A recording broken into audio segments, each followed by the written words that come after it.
Hello my dear friends, कैसे हो आप लोग। उम्मीद करता हूँ आप लोग अच्छे और स्वस्थ होंगे। आज का ये क्लास प्रीवियस ईयर क्वेश्चन का तीसरा प्रैक्टिस क्लास है, जिसमें हम लोग एसएससी, रेलवे और बैंकिंग एग्जाम में रीजनिंग से पूछे गए प्रश्न को सॉल्व करते हैं। अगर आपने इससे पहले के क्लास को नहीं देखे हैं तो डिस्क्रिप्शन में लिंक दिया गया, उस लिंक पे क्लिक करके उस क्लास को भी देख लीजिए। तो आइए हम लोग आज की क्लास को शुरू करते हैं।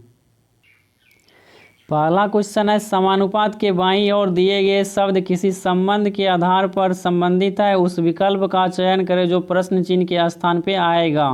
ये क्वेश्चन एसबीआई पीओ एग्जाम में पूछा हुआ प्रश्न है। आपको शब्द दिया गया है पायरिया, इसके बाद दिया गया है दांत, और यहाँ पे शब्द दिया गया है ट्रेकोमा, और यहाँ पे बताना है कौन सा शब्द आएगा। समझिएगा रिलेशन को। जिस प्रकार पायरिया क्या होता है, पायरिया दांत की बीमारी होती है, उसी प्रकार ट्रेकोमा आँख की बीमारी होती है। तो कौन सा ऑप्शन में दिया गया है? ऑप्शन नंबर डी में आपको दिया गया है आँख। यही हो जाएगा इस क्वेश्चन का सही आंसर। अगला क्वेश्चन है कोडिंग डिकोडिंग का, जो बहुत ही आसान है, समझिएगा। आपको दिया गया है 4D, इसके बाद 3C दिया गया है, इसके बाद दिया गया है 7G 6F, इसके बाद दिया गया है 10J 9I, और यहाँ पे बताना है क्या सब आएगा। समझिएगा रिलेशन को ध्यान से। आपको पहला संख्या दिया गया है 4, तो इसका रिलेशन बनाइए पहली संख्या के साथ में। तो 4 से संख्या 7 हो गया है, तो यहाँ पे आपको प्लस करना पड़ेगा 3। इसके बाद समझिए 7 से संख्या 10 हो गया है, तो यहाँ भी आपको प्लस करना पड़ेगा 3। इसी प्रकार आगे भी आपको +3 करना है। 10 में प्लस का 3 ऐड करेंगे, कितना आ जाएगा? संख्या आ जाएगा 13। इसके बाद समझिए यहाँ पे देखिए 3 के बाद संख्या क्या हो गया है? 6 हो गया है, तो यहाँ भी किया गया है प्लस का 3। इसके बाद समझिए 6 से संख्या 9 हो गया है, यहाँ भी किया गया है प्लस का 3। तो आपको भी आगे करना है प्लस का 3। 9 में प्लस का 3 ऐड करेंगे, कितना आ जाएगा?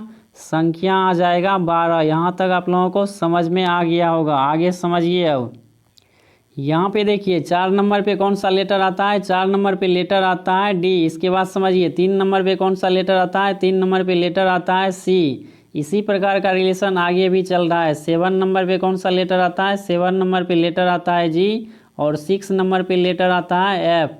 आगे भी समझिए 10 नंबर पे लेटर आता है जे, उसके बाद दिया गया है 9I, तो 9 नंबर पे लेटर आता है आई। तो यहाँ पे समझिए 13 नंबर पे कौन सा लेटर आएगा? 13 नंबर पे लेटर आ जाएगा एम। इसके बाद समझिए 12 नंबर पे कौन सा लेटर आएगा? 12 नंबर पे लेटर आता है एल।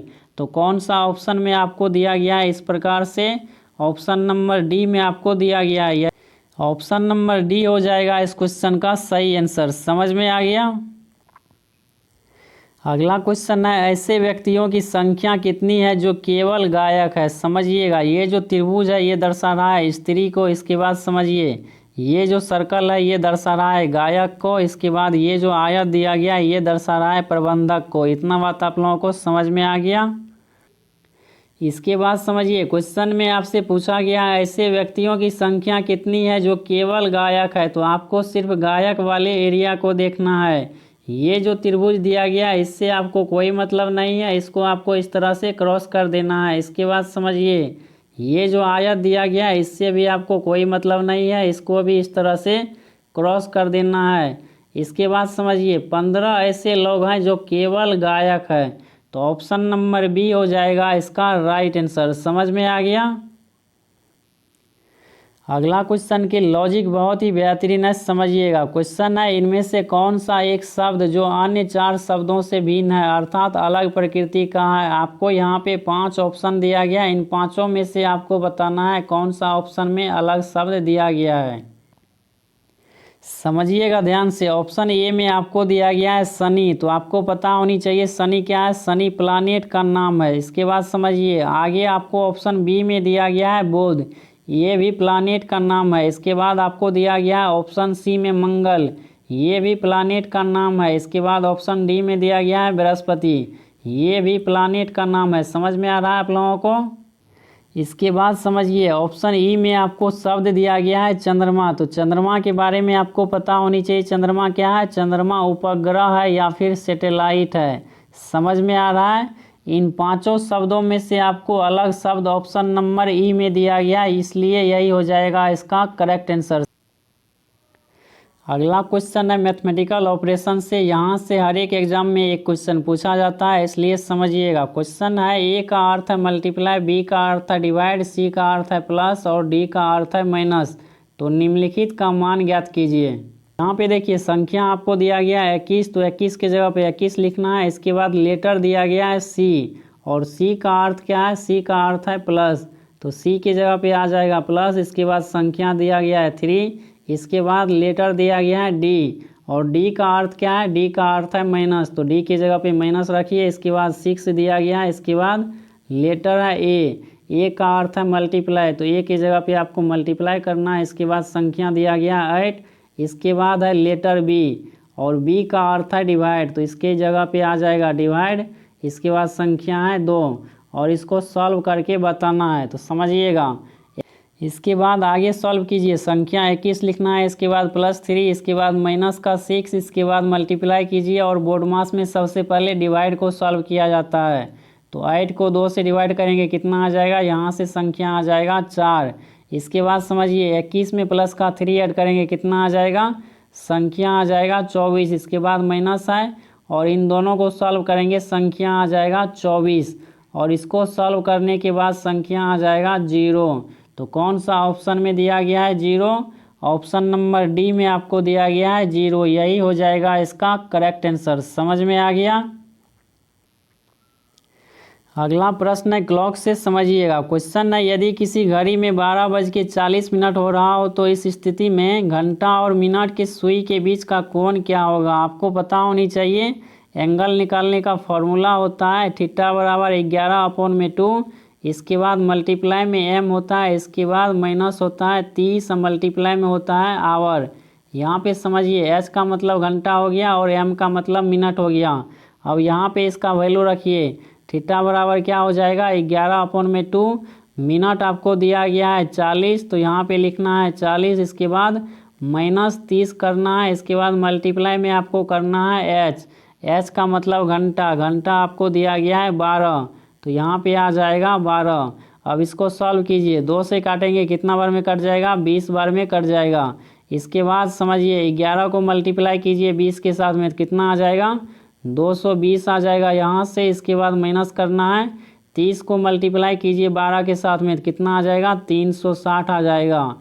अब आपको इन दोनों का अंतर लेना है, दोनों का अंतर लेंगे, कितना आ जाएगा, संख्या आ जाएगा 140।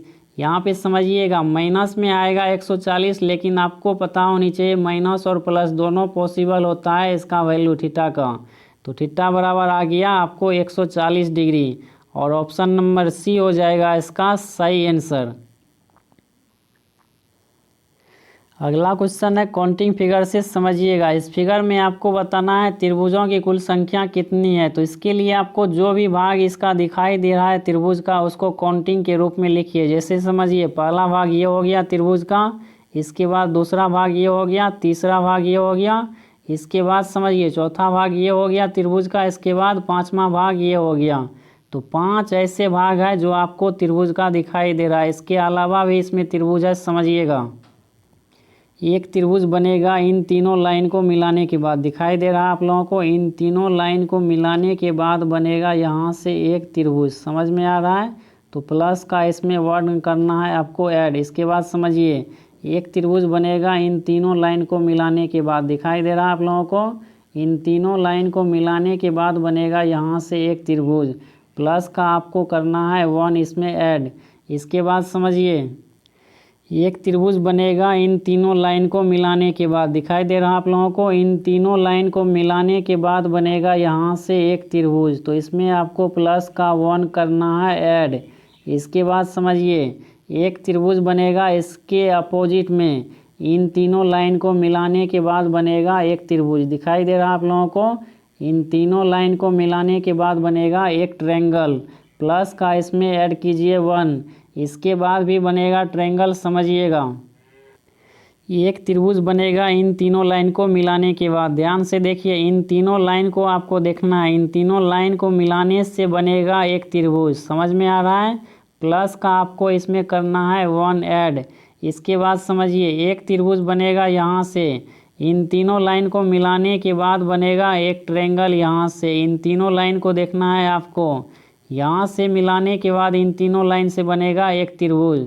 तो प्लस का इसमें आपको ऐड करना है 1। इसके अलावा एक त्रिभुज और है इसमें, यहाँ पे देखिए इन तीनों लाइन को मिलाइए, इन तीनों लाइन को मिलाने के बाद बनेगा एक त्रिभुज। दिखाई दे रहा है आप लोगों को, इन तीनों लाइन को मिलाने के बाद बनेगा एक त्रिभुज। प्लस का इसमें ऐड कीजिए 1। अब सभी संख्या को जोड़ेंगे, कितना आ जाएगा, सबको जोड़ने के बाद संख्या आ जाएगा 12। तो कौन सा ऑप्शन में दिया गया है 12, ऑप्शन नंबर डी में आपको दिया गया है 12। यही हो जाएगा इसका राइट आंसर।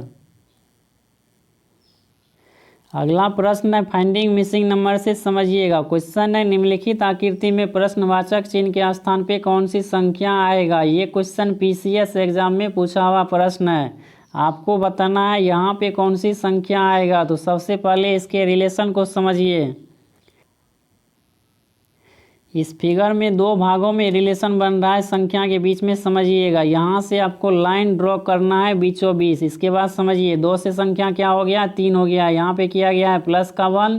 3 से संख्या 4 हो गया, यहाँ भी किया गया है प्लस का 1। इसके बाद समझिए 4 से संख्या 5 हो गया, यहाँ भी किया गया है प्लस का 1। इसके बाद देखिए 5 से संख्या क्या हो गया है, 7 हो गया, यहाँ किया गया है प्लस का 2। और 7 से संख्या हो गया है 9, तो यहाँ भी किया गया है प्लस का 2। आगे भी आपको करना है प्लस का 2। 9 में प्लस का 2 ऐड करेंगे, संख्या आ जाएगा 11। ऑप्शन नंबर बी हो जाएगा सही आंसर। ये तो हो गया पहला लॉजिक। अब इसके दूसरे लॉजिक को भी समझिए। यहाँ पे देखिए संख्या दिया गया है 2। 2 के बाद अगली संख्या क्या आता है, 2 के बाद अगली संख्या आता है 3। तो 2 में प्लस का 3 ऐड करेंगे, कितना आ जाएगा, संख्या आ जाएगा 5। और 2 के अपोजिट में संख्या देखिए कितना दिया गया है, संख्या दिया गया है 5। इसी प्रकार का रिलेशन आगे भी होनी चाहिए। 3 में प्लस का 4 ऐड करेंगे, कितना आ जाएगा, संख्या आ जाएगा 7।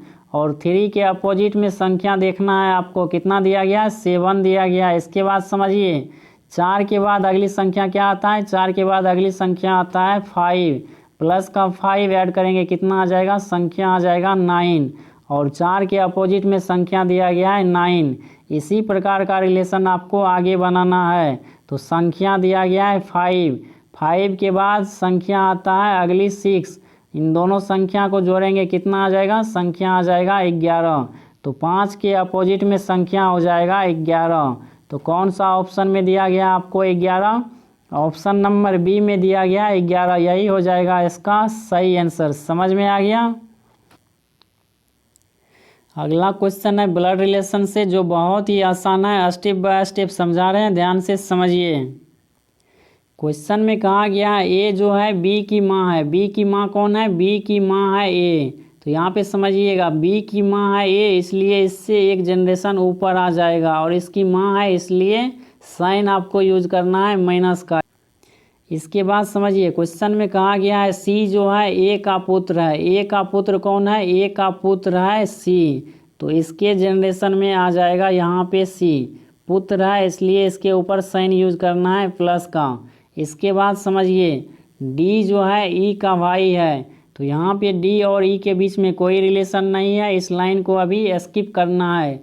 इसके बाद आगे समझिए ई के बारे में कहा गया, ई जो है बी की पुत्री है। बी की पुत्री कौन है, बी की पुत्री है ई।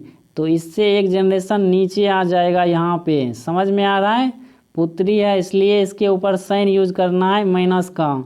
इसके बाद समझिए यहाँ पे दिया गया है डी जो है ई का भाई है। ई का भाई कौन है, ई का भाई है डी। तो यहाँ पे आ जाएगा डी, भाई है इसलिए इसके ऊपर साइन यूज करना है प्लस का। समझ में आ गया यहाँ तक। इसके बाद क्वेश्चन में कहा गया है बताइए कि ई की नानी कौन है। आपको बताना है ई की नानी कौन है। समझिएगा ई का एक जनरेशन ऊपर कौन हो जाएंगे, मम्मी या पापा हो जाएंगे यहाँ पे। इसके बाद समझिए मम्मी की माँ कौन हो जाएगी, मम्मी की माँ हो जाएगी इसके लिए नानी। तो ऑप्शन नंबर ए हो जाएगा इसका सही आंसर। समझ में आ गया, ई की नानी हो जाएगी ए। अगला क्वेश्चन है नंबर सीरीज का, जो बहुत ही बेहतरीन लॉजिक पे आधारित है, इसलिए ध्यान से समझिए। यहाँ पे आपको संख्या का सीरीज दिया गया है। इस सीरीज में आपको पता करना है कौन सा रिलेशन चल रहा है और यहाँ पे बताना है कौन सी संख्या आएगा। समझिएगा रिलेशन को। 6 से संख्या क्या हो गया है, 9 हो गया है, तो यहाँ पे आपको प्लस करना पड़ेगा 3। इसके बाद 9 से संख्या 18 हो गया है, यहाँ पे प्लस करना पड़ेगा 9। और 18 से संख्या 45 हो गया है, तो यहाँ पे आपको प्लस करना पड़ेगा 27। इसके बाद समझिए, यहाँ पे देखिए 3 से संख्या क्या हो गया है, 9 हो गया है, तो यहाँ पे रिलेशन चल रहा है मल्टीप्लाई 3 का। 3 को 3 से मल्टीप्लाई करेंगे कितना आ जाएगा, संख्या आ जाएगा 9। इसके बाद समझिए 9 में 3 का मल्टीप्लाई करेंगे कितना आ जाएगा, संख्या आ जाएगा 27। इसी प्रकार आगे आपको रिलेशन बनाना है, तो 27 में 3 से मल्टीप्लाई करेंगे कितना आ जाएगा, संख्या आ जाएगा 81। इस 81 को आपको प्लस करना है 45 में। 45 में प्लस का संख्या ऐड करेंगे 81, तो कितना आ जाएगा, संख्या आ जाएगा 126। कौन सा ऑप्शन में दिया गया 126, ऑप्शन नंबर ए में आपको दिया गया 126, यही हो जाएगा इसका सही आंसर। अगला क्वेश्चन है आप लोगों के लिए, क्वेश्चन है खेतरी की खाने किस राज्य में स्थित है। ये क्वेश्चन आरआरबी एग्जाम 2018 में पूछा हुआ प्रश्न है और इसका राइट आंसर हमें कमेंट बॉक्स में बताइएगा, ठीक है। इस क्लास में इतना ही, मिलते हैं हम लोग अगले क्लास में प्रीवियस ईयर के बेहतरीन क्वेश्चन के साथ। तब तक के लिए चैनल पे नया है तो चैनल को सब्सक्राइब कर लीजिए, ताकि आपको इसी तरह आगे का क्लास कंटिन्यू मिलता